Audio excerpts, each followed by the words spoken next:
మనిషి తన దృష్టిని తనలోని అంతరాత్మ వైపుకు మరల్చినప్పుడే నిజమైన మనిషి అవుతాడు. సత్తత్వం యొక్క నిజమైన అన్వేషణ అందులోనే ఉంది. దీనిని అంటిపెట్టుకున్నవాడు సర్వము వాటంతట అవే ఆవిర్భవించిన వలయంలో తన స్థానాన్ని స్థిరపరుచుకుంటాడు. మరో మాటలో చెప్పాలంటే అతను మూలంతో అనుసంధానం ఏర్పరచుకుంటాడు. ఇక మిగిలినది ఈ మూలం మనలో విస్తరించటం మాత్రమే. దీనిని సాధించటానికి నిర్దేశించిన అభ్యాసం చాలు. నేను చాలా సరళమైన మార్గాన్నే నిర్దేశిస్తున్నాను. అయినా దీనిని ఎవరూ పట్టించుకోవటం లేదు. బహుశా వారిలో నిజమైన తపన లేకపోవడమే దీనికి కారణం కావచ్చు.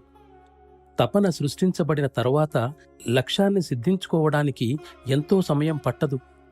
లెక్కలేనన్ని జన్మలు గడిచిపోయాయి.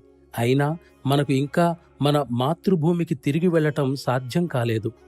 ఇప్పటికీ హృదయంలో దానికోసం తపన కూడా ఎంత మాత్రం జాగృతం కాలేదు. వాస్తవానికి ఇదంతా దైవ సంకల్పం మీద ఆధారపడి ఉంది.